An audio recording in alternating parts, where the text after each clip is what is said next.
YouTube, what is going on? Crowder here, and today I am bringing you the best console settings for Xbox and PlayStation 5. I'm going to be going through controller settings and just settings in general that are going to be able to help your console experience a little bit more. And I'll also explain some other things as well that can help your console just run a little bit smoother. And if this video does well, then maybe in the future we'll even do it on a 4K TV. And we will do it even on some of those setups to really show you what you can do, obviously, with your console, because I know a lot of you guys are probably playing on a TV that are also playing on a console. But either way, let's get into this and let's show you the best Xbox settings to start off before we get to the PS5. All right, so once you're in the game right here, we're gonna go start. We're gonna go over to settings and we're gonna go to controller first. So now, if you guys don't know the controller settings, they're relatively similar to the PC. Of course, there's I guess little differences, but we're going to go through it all just in case there's some new people here. We will get through everything that you need to know of basically what pro players do and how they set up their controller. So first off, you're going to go to edit button layout. When I play on an Xbox controller, I play on tactical. I do not play flipped or anything weird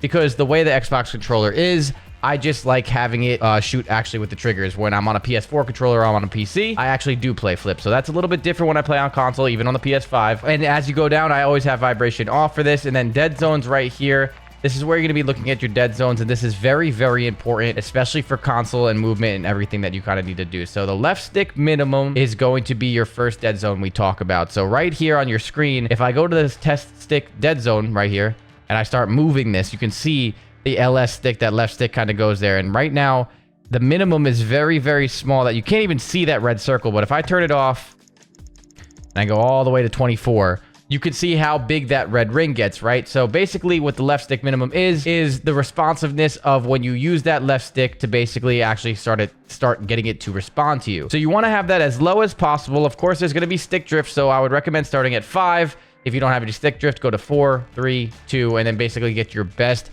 absolute dead zone for your controller. I usually play this on 0 because when I do have this on 0, I want it as absolutely fast as possible to respond to me when I do that. And of course, aim assist and rotational aim assist is very important in Call of Duty, and left stick is all how that works. If you don't know what I'm talking about, watch my aiming guide, and it explains it really good in that guide there. But I have it at 0 for that reason. And then the left stick maximum, as you can see, as I mess with this setting right here, you can see that red ring kind of going up and down and getting smaller and bigger. Basically, what you want to do for this one is you want to have this as small as you can without it messing up your controller. Certain controllers can't really handle like numbers like 55 and 45. Usually I'll play on anything from 75 to 65 on Xbox. My controller for Xbox, it works best at 75. On PC or PS5, it's usually 65. So I would recommend finding the best that works for you. And if you don't really understand what this even is, when I have the test stick dead zone on here and I use my left stick, basically as soon as you hit that red ring, you are at full maximum speed on your left stick, and you don't have to actually push it all the way to the edge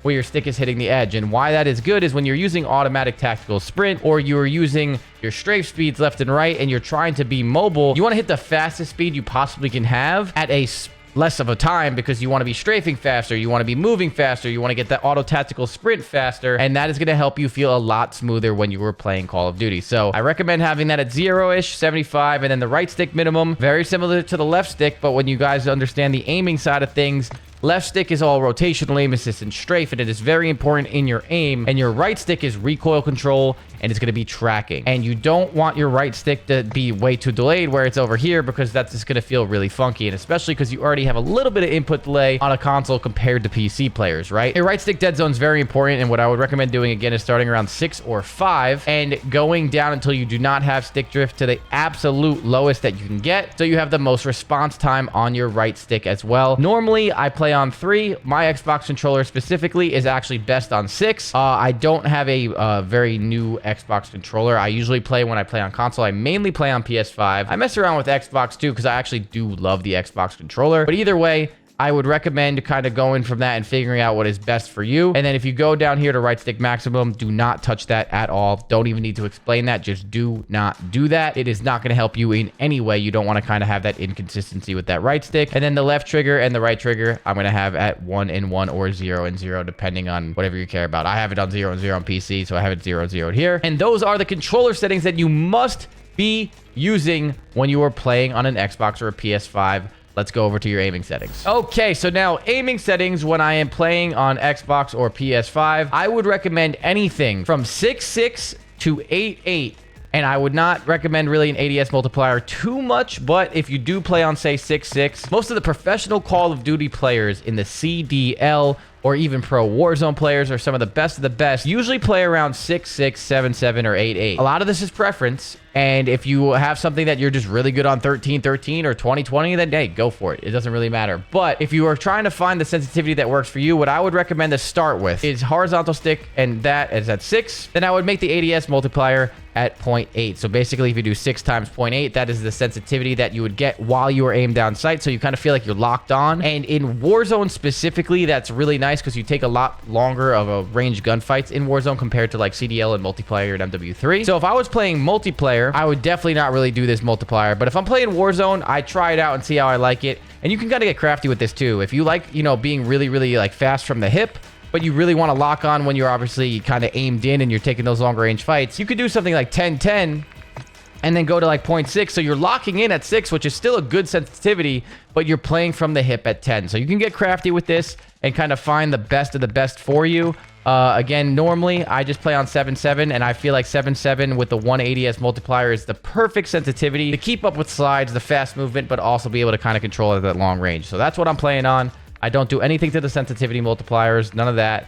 Aim response curve dynamic, you should have that at 1 as well. If you do not have that at 1, you are scamming yourself. And then going down all through this, everything else is pretty normal. Aim assist default, target aim assist on, and custom sensitivity per zoom, I do not have that on, and then everything else you should be good to go. Moving over to the gameplay, the most important setting in Warzone, and the most important setting ever. This is such a good setting that in the professional league, it's not even illegal to use. It is actually G8. It's a gentleman's agreement not to use it because it gives people too much sauce. So automatic tactical sprint, if you don't know what that is, now you do. Most of you guys probably know what that is, but have that on. I have slide maintain sprint off for reasons that you can't do some cool movements when it is actually on with like drop shotting and certain stuff. And if you want to watch that, I would recommend watching some of my aiming and my moving guides. But regardless of that, go all the way down here.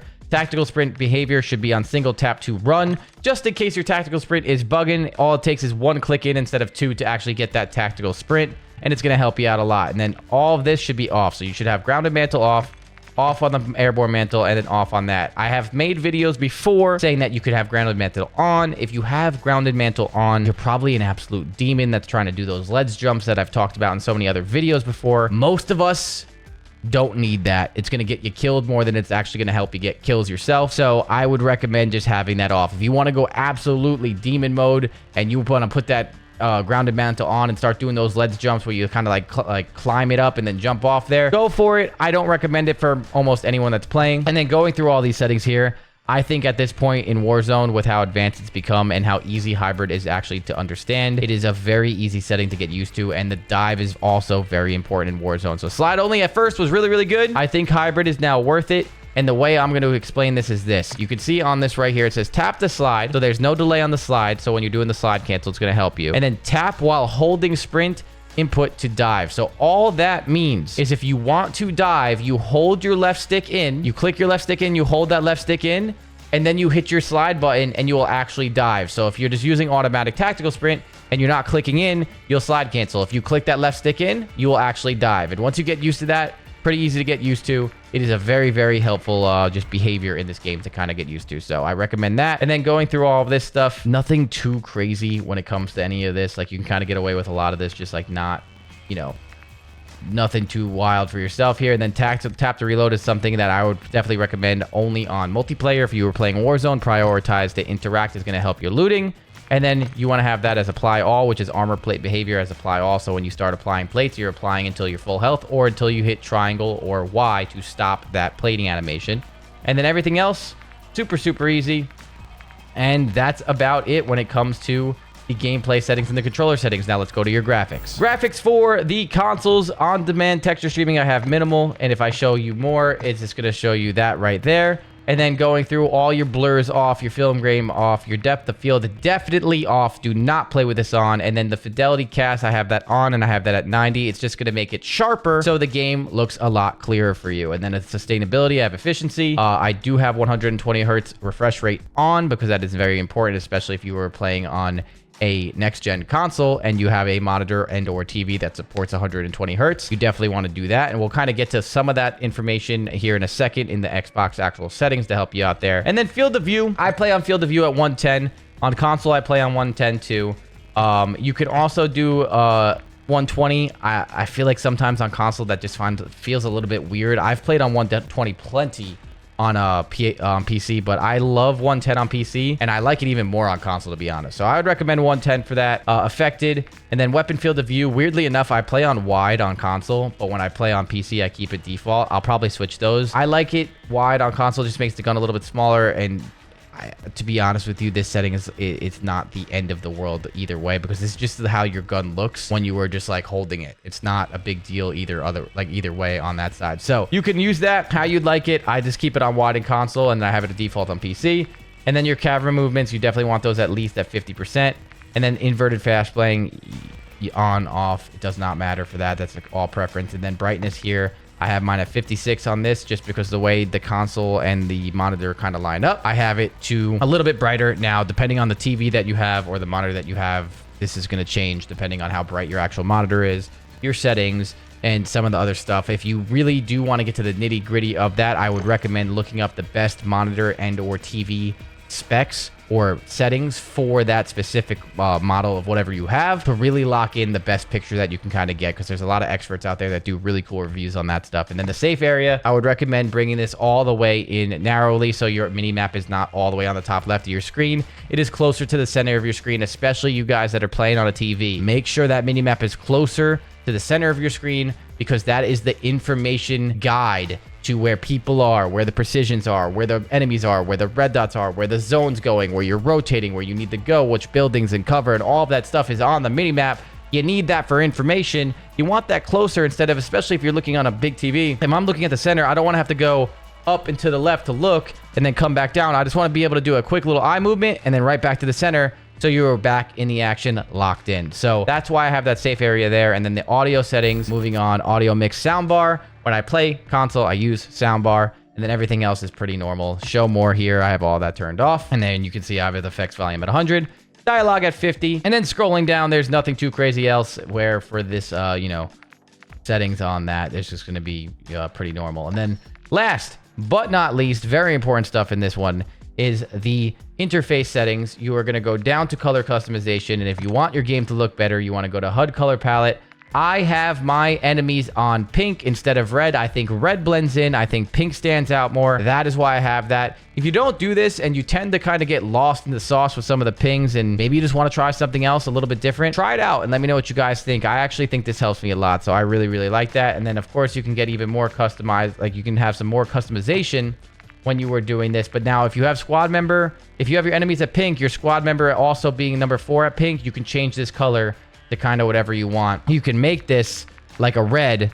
So now, again, you can see that red. Or again, if that's going to kind of blend in with that and just feel weird, you can make that either a darker blue or a white or something of the sort, where you can see that last player depending on what you do. This actually doesn't bother me that much, but I have heard feedback that that kind of mixes them up. So just change your squad 4 member if that's the case, if you really like the enemies being pink. But the most important thing that I was about to show you is the color filter. Have it at filter 2, have it at color filter target both.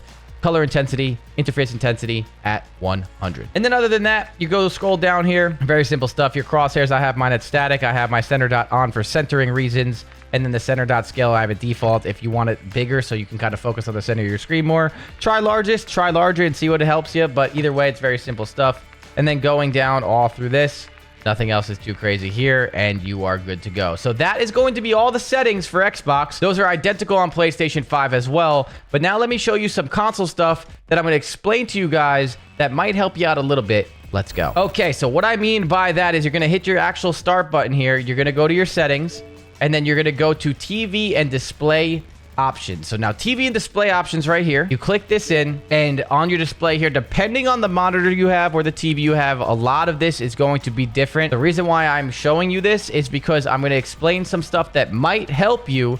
And if these videos start really doing well on console, I promise you guys, first of all, if you're enjoying this content, like, comment, and subscribe, and keep showing love to the channel, because I'm going to be trying to do so much more at the end of this Warzone year, and then Black Ops 6, and then of course the new Warzone 2. I'm going to be bringing you everything from console to PC to anything that can help you get better at Call of Duty. I'm going to be your guy for that. But regardless of that, display.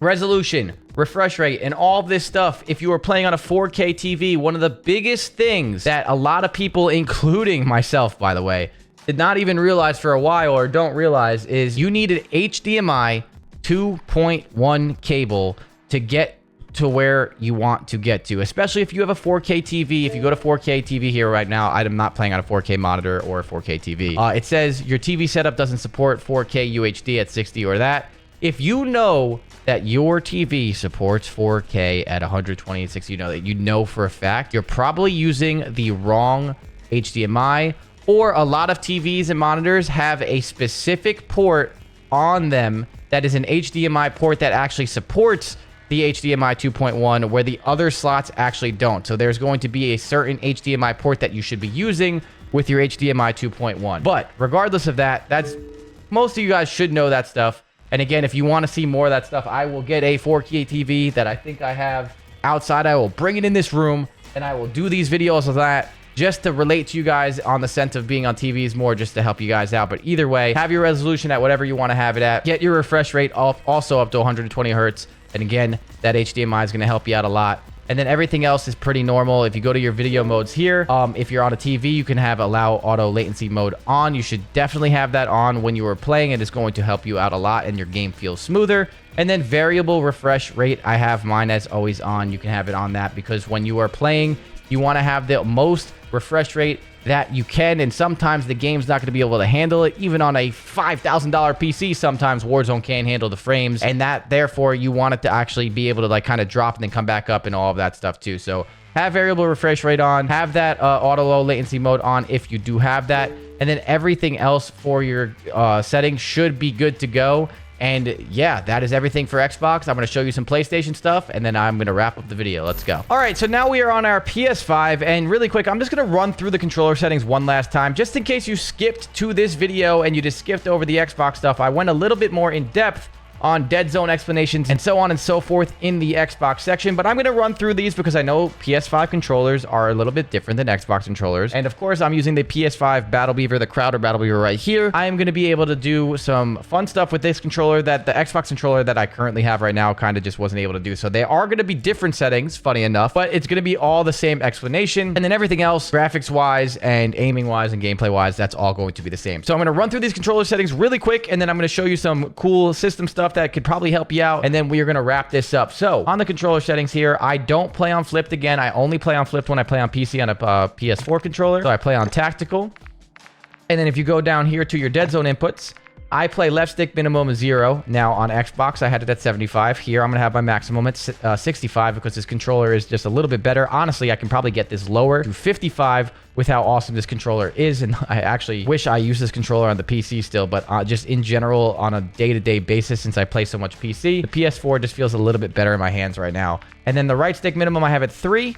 The right stick max I have at 99, and then the 2 dead zones for the triggers I have at 0 for obvious reasons of I want it to be as responsive as possible.